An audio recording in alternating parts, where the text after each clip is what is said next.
And welcome back to BizTalk. Right, if you do have any comments, you can email us at biztalk@bernama-tv.com, or you can call us right now at 03-2693-7008. Right, as promised, our guest for today is Yang Berbahagia, Dato Azhar Abdul Hamid, the Chief Executive Officer of MRT Corporation Sedia Berhad. Welcome, Dato, to be with us on BizTalk today. I'm very pleased to be here. All right, how's your breaking of fast?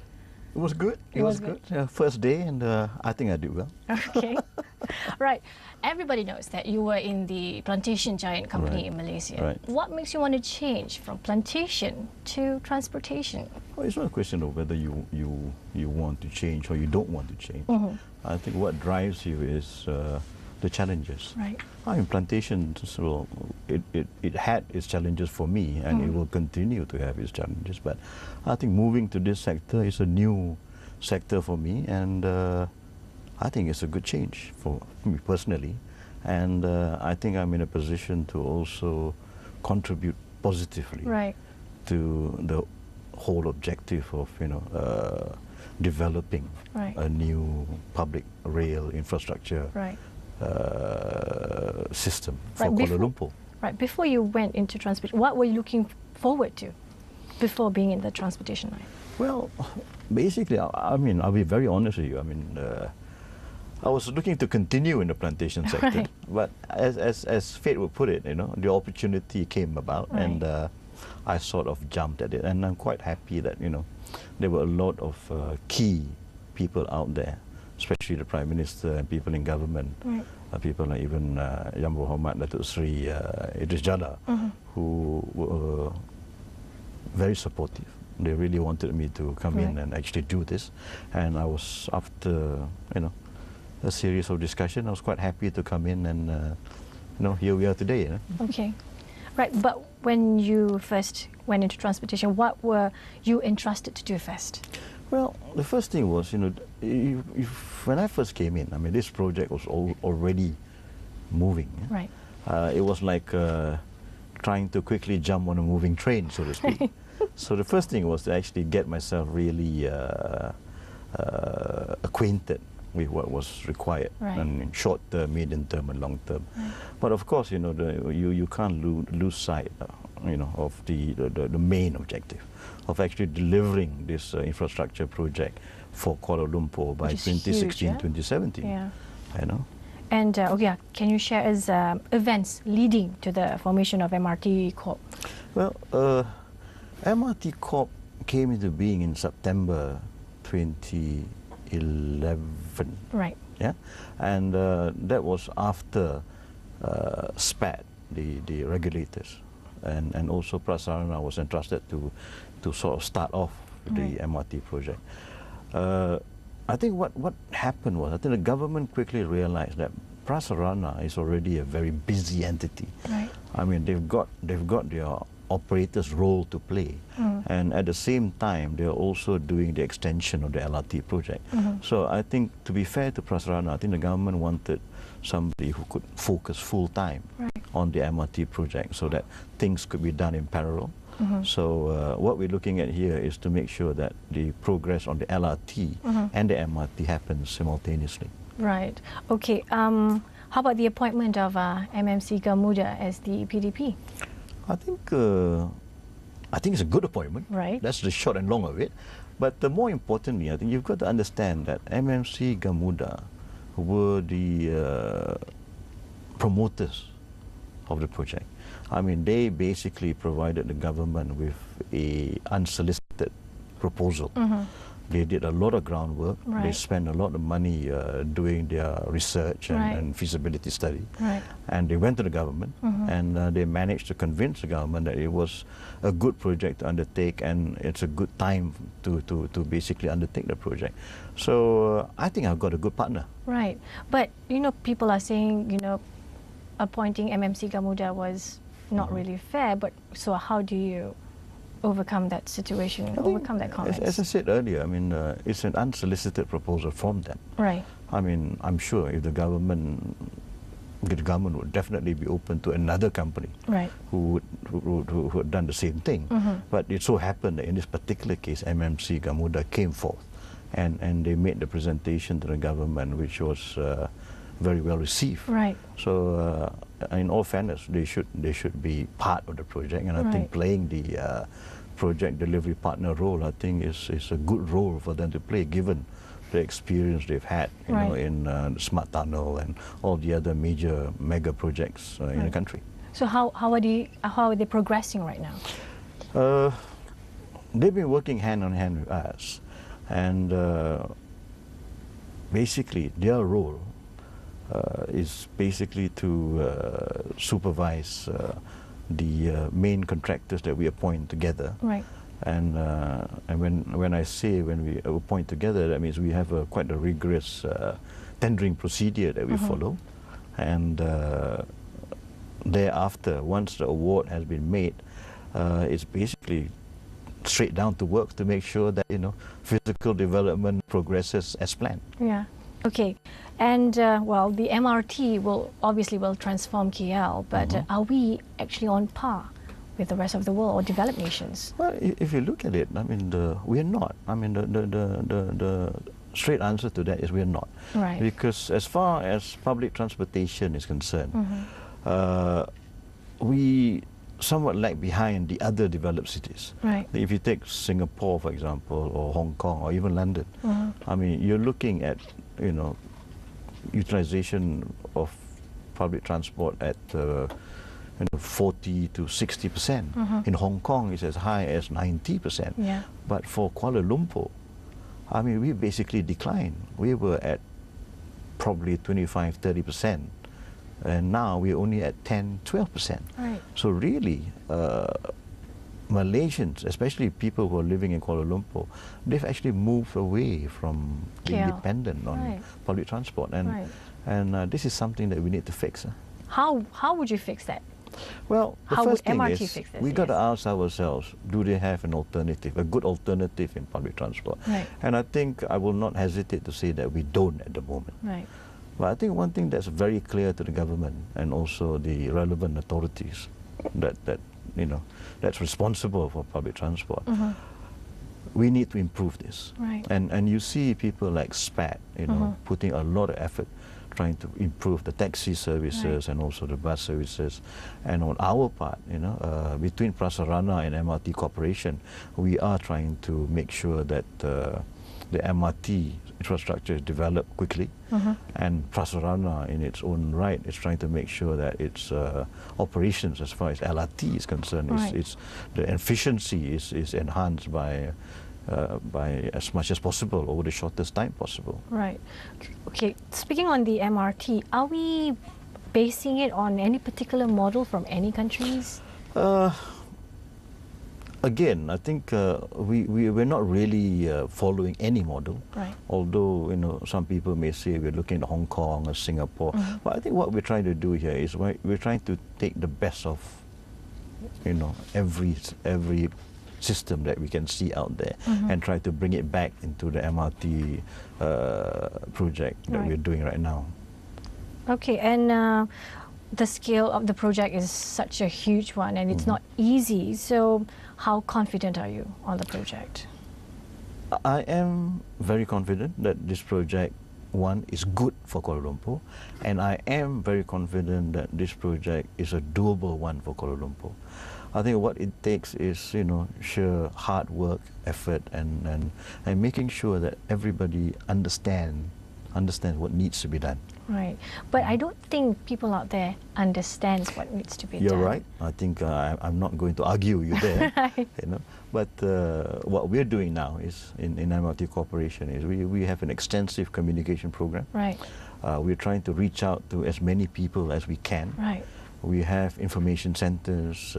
We even have mobile information kiosks. Right. And recently we launched our mobile information trucks. Right. So if you can't get to our centers, our kiosks, we go to you. Right. You know. So I think we're getting there as far as communication is concerned. All right. Okay. We'll take a short break right now, and when we come back, we'll continue discussing on the matter. Right, thanks for staying with us on BizTalk. Right, if you have any comments, you can email us at biztalk@bernama-tv.com or you can call us right now at 0326937008. Well, we have a package for you. We have prepared for Dato and for the rest of the viewers. It's by our broadcast journalist, Putri Mahira, and it's on MRT Corp. Time, the most precious commodity in this era of globalization and fast-paced world. A second late is a fraction of a lifetime gone to waste. The intense need to win against time calls for an efficient public transportation system. As a proof of its commitment towards achieving the goal to improve urban public transport under the Government Transformation Plan (GTP), the Government of Malaysia launched the My Rapid Transit Project (MRT). The multi-billion MRT project was announced in December 2010 under the Greater Kuala Lumpur or Klang Valley National Key Economic Area as detailed in the Economic Transformation Programme (ETP). The MRT project consists of the Sungai Buloh-Kajang line, which aims to provide an integrated and sustainable transport system for the Klang Valley. It is a mass rapid transit line that will run from Sungai Buloh through the Kuala Lumpur city centre to Kajang and covers a distance of 51 kilometres, of which 9.5 kilometres is underground. There will be 31 stations along the route and 3 provisional stations to be built for future development.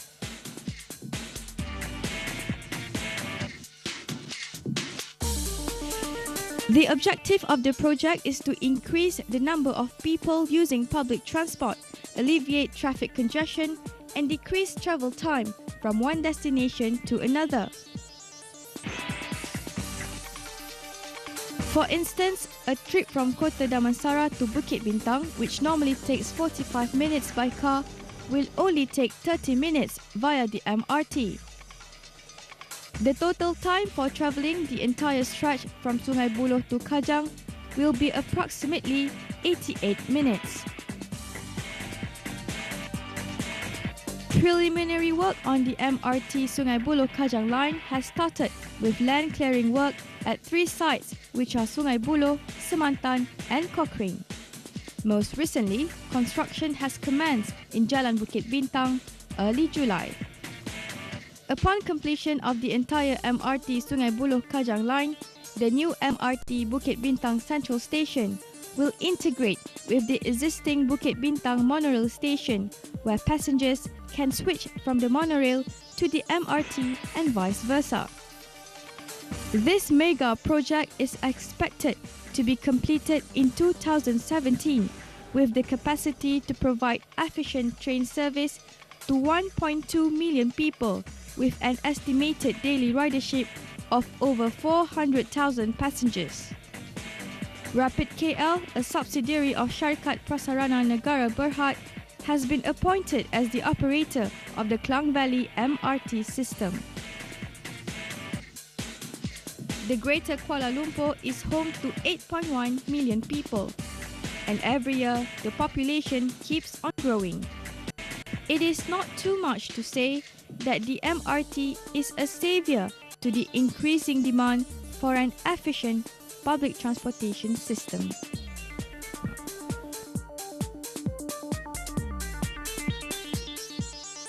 Right, thanks Putri for that package. And Dato, like you've heard that this project is also in Greater Kuala Lumpur, which is in the ETP. So what kind of responsibility to you for being in ETP? Well, the main responsibility, I suppose, is the delivery. Yeah. You know, and making sure that, you know, it's on time, it's within budget, especially. Yeah. Everybody's looking at that, Yeah. and there's a lot of people out there who are speculating as to how much this is going to cost. Right. And to be honest, you know, we'll probably come to that number by end of this year, Okay. when we completely award most of the packages that we've got. Right. So it'll be a while. Right. Okay.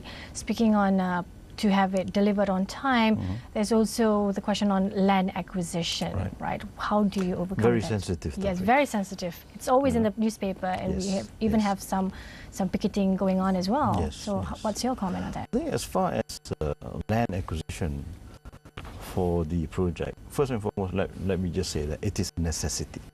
Okay, you can't do this without sorting out the land issues.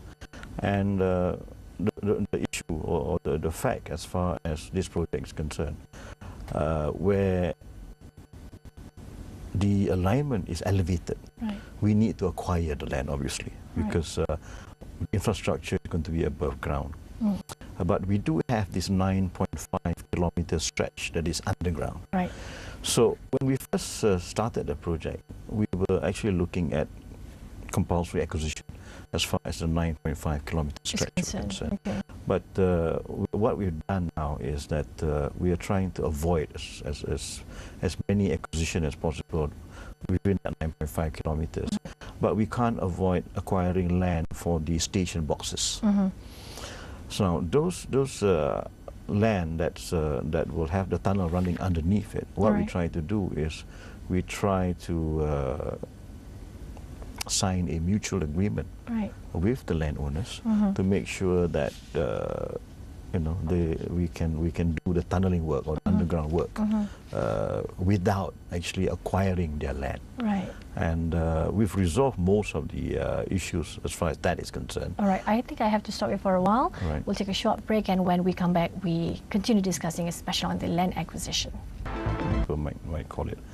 Now, what we then tried to manage was to move towards a mutual agreement situation, whereby we work with the property owners, and this will involve us not acquiring their property, and it will also involve us not having to demolish any properties there, any private properties in the area. I mean, demolition was never on the cards as far as Jalan Sultan was concerned. It was more an acquisition issue.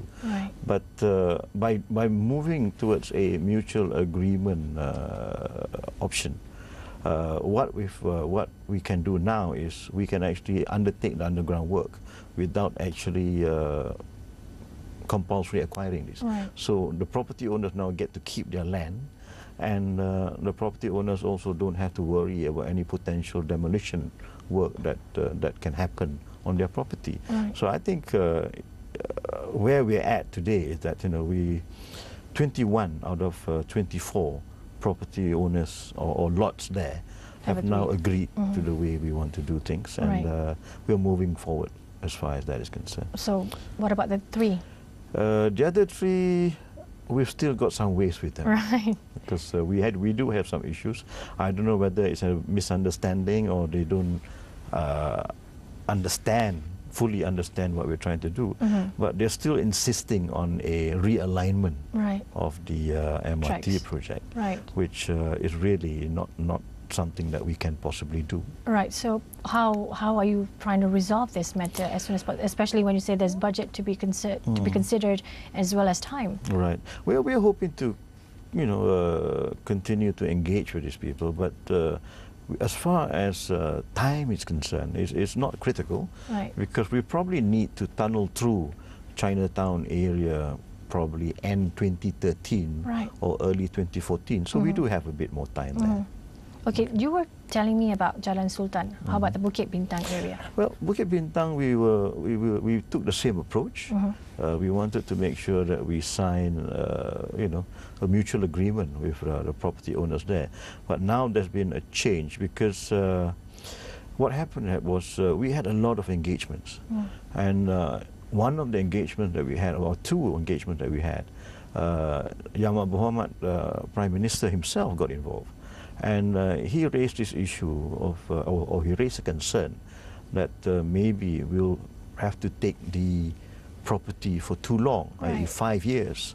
So he says, can we try to find other options, even if it's more difficult for the project? Let's try to do so that we don't have an impact on the people so much. Any compensation? There will be, and we are continuously negotiating this with with the relevant individuals Right. or property owners. So right now, where we're at with Bukit Bintang is that we are now going. We're not redesigning the station, so to speak. We are basically changing. We are flipping it instead of looking away from Bukit Bintang Plaza. Is now facing Bukit Bintang Plaza. So in terms of infrastructure. Yes, and we are in a position now where we can start constructing the station box. So it is in progress right now. Okay. There was a slight misunderstanding with Bukit Bintang Plaza tenants, but I think that's more or less resolved now. Right, so it's resolved now. Yeah. Okay, so let's talk about the packages, total work packages. How is it like? Well, in total we have 85 packages. Now we've got another 29 to award. So as I said, by the end of this year, most or all the packages would have been awarded. Right. And I'm extremely pleased that this have had a very positive impact on the construction sector, and we've managed to get a maximum amount or the maximum number of companies involved in this MRT project. Right. And so far, I hope I'm not wrong. The vibe that I'm hearing from the ground is that the construction sector is very pleased with the MRT project. Just like what our analyst just said, this week was construction was really good. Yep. Okay, and how exciting was the bidding process? I think the bidding process was well. I wouldn't say it was exciting. Okay. I think it was better than what I imagined. Right. In what way? In a way that I think due credit to the people who handled it before I came along. Right. I think what they did was that they structured it in a way where it could be executed very smoothly, and there was a lot of transparency that could be generated out of the whole process. And I think the feedback that's coming from the ground to us is that people are quite happy with how we've gone about awarding contracts and the way we communicate the events as they happen. Right. So it's been good. So how about the participation of foreign and local? Both very good. Right. We've got a good pool of foreign companies coming in. We've also got a good pool of local companies participating, especially in the civil packages. Of course, a lot of the foreign companies will be coming in for the systems packages. Right. But as part of our condition, they also need local participation in those packages. Right. So overall, as I said, it's been good, and I'm quite confident it will continue to be good. Right, and we had a small discussion before this. You were telling me about this smallish company where it's an unknown company. Yes. I think this is a great story. If I may say so. I think we had a tender meeting, and the way we award tender is by the committee that sits depends on the value of the tender. Right. And this particular tender was a big one, where we had Yang Muhammad Perdana Menteri chairing the tender meeting. Right. And it was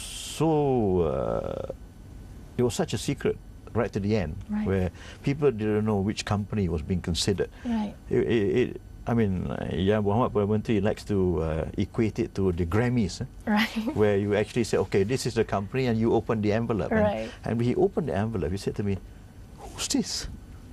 I said, he didn't recognize the company. The name of the company. The name of the company, and he didn't know who they were. So we actually had to give him the profile of the company. Right.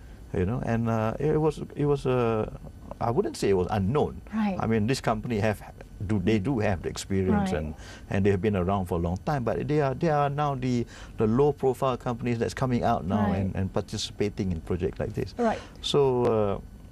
I was a bit baffled, but I was at the same time I was pleasantly surprised because nobody knew the company, and this actually shows that an unknown can actually get a big job like It's from so. MRT. What kind of criteria that you were looking for that even you can say an unknown company was also considered?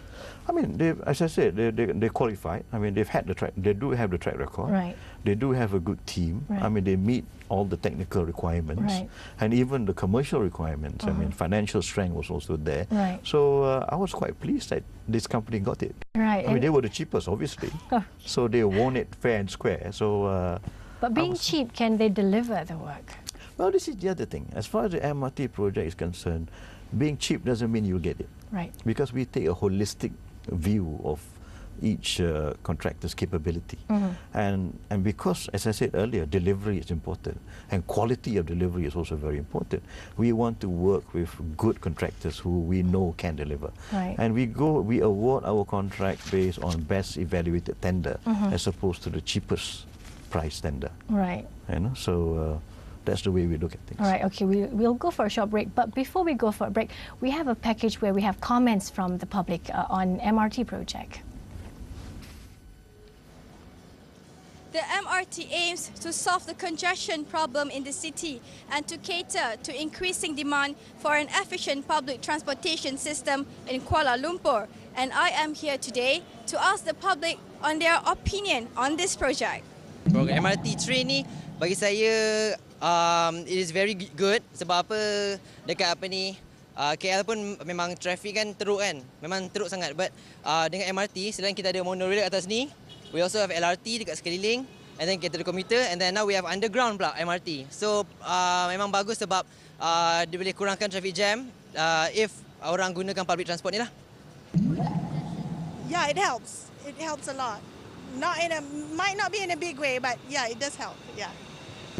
Okay, from my view, the MRT train is really helpful for the people nowadays, for the public, because we are already having a lot of traffic jams in KL City, so it may reduce our congestion in the traffic.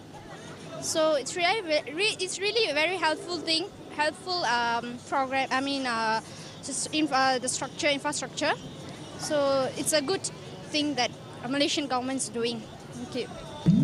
I think it will help, yeah. It will less traffic, and if doesn't harm the environment, it's good.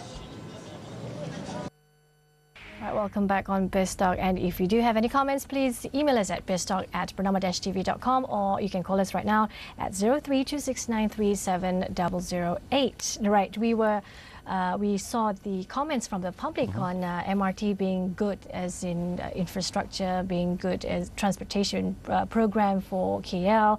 But could you tell us how exactly do we do the tunneling for the project? Those were interesting comments, by the way. Right. I'm hoping that MRT will make a big impact, to the whole congestion we hope issue. that as well. Yeah. Anyway, coming to the tunneling, I think, as I said, it's a 9.5 kilometer stretch as far as the underground tunnels are concerned. Right. We have awarded the work to MMC Gamuda, and again, they were the cheapest and the best offer that we had. Right. Now, work is actually going to start on the tunnel early next year, or better still, if we can have it early towards the end of this year. But definitely by the first quarter of next year, it will be starting. We have actually ordered the tunnel boring machines right now. There'll be about 10 units that will be used for the project. Right. And there are challenges, and there are serious challenges because a lot of people will know that Kuala Lumpur, especially Klang Valley, I mean, you've got the karstic limestone areas and also the Canny Hills formation areas, and obviously the karstic limestone areas will pose a very good challenge to the contractor, which is MMC Gamuda. But there are differences here that if you compare the MRT and what was done in the Smart Tunnel project, I think for the MRT, what the contractor is proposing to do is to use a modified version of a TBM, which is the variable density version, to handle especially the karstic limestone areas, because their experience from undertaking the Smart Tunnel project, where you have a lot of cavities and all that, I think they are now more well prepared, and we are hoping that this underground boring initiative will be done with least amount of problems. Right. Okay. Speaking about problems, of course, with construction, there'll be, first of all, safety issues. Yep. How about safety issues? Safety is extremely high on our agenda. Right.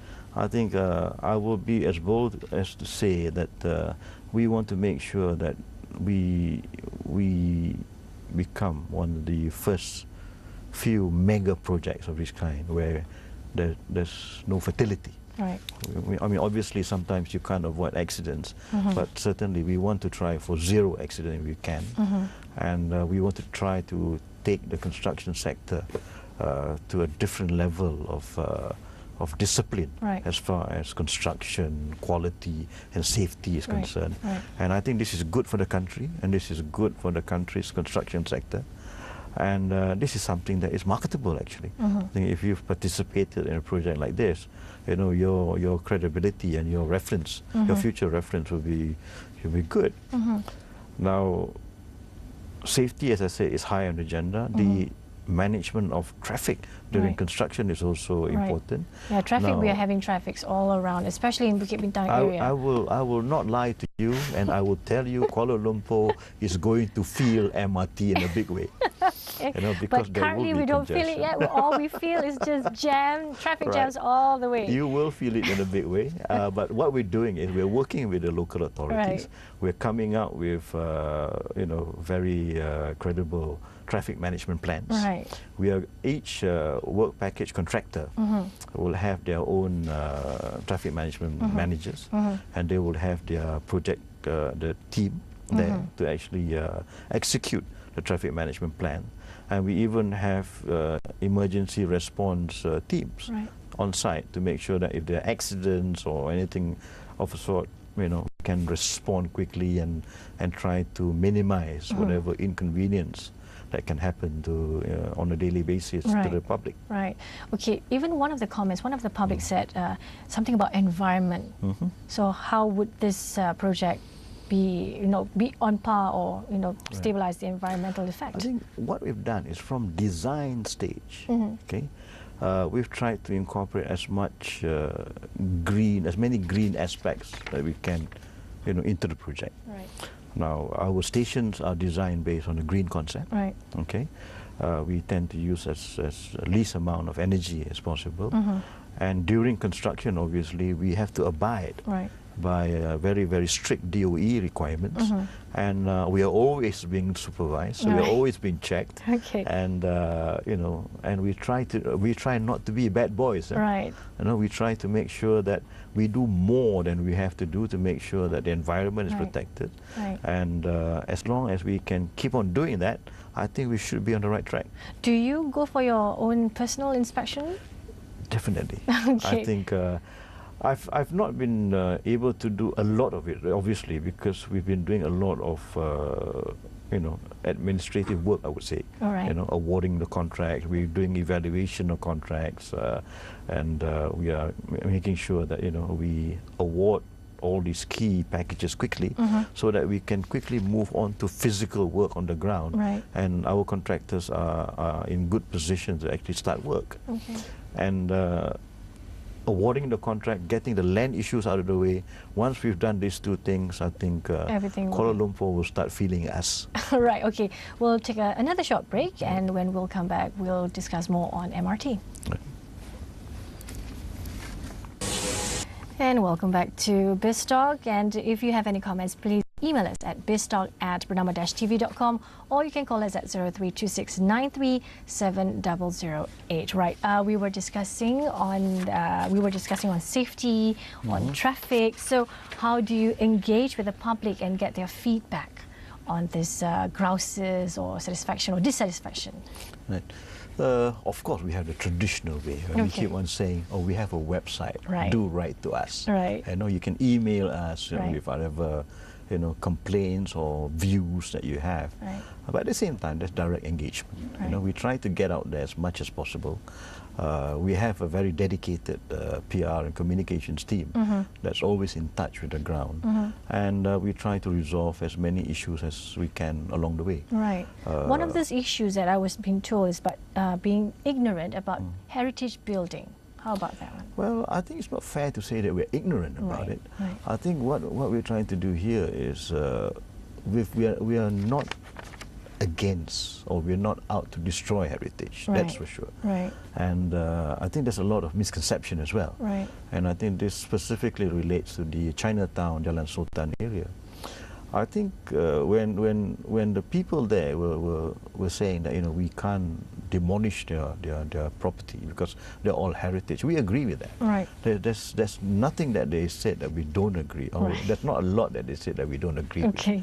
with. We agree that we don't want to unnecessarily demolish property. Right. We want to make sure that we protect heritage, and but I have to say this. I mean, the Chinatown area is not heritage. Right. It has not been formally or officially been Claimed. gazetted Right. as heritage, and this became an issue. Right. And from MRT's perspective, Right. we were trying to play our role, and we Right. actually offered Right. to assist or help in applying for heritage status for the area. Oh, okay. Okay, so it's we see it as our little way of helping the situation in Jalan Sultan. Right. And certainly we want those buildings to stay where they are. Right. And But, how they are. We it's not easy. Or we will if we take them away or we demolish them, you're not going to get similar structures anymore. True. I mean, this pre-war. But as I said, in Jalan Sultan, we want to assist. We want to make sure that we protect the heritage there. And we even will say that we want to formally help to make it a heritage, Right. make it gazetted as a heritage area. Right.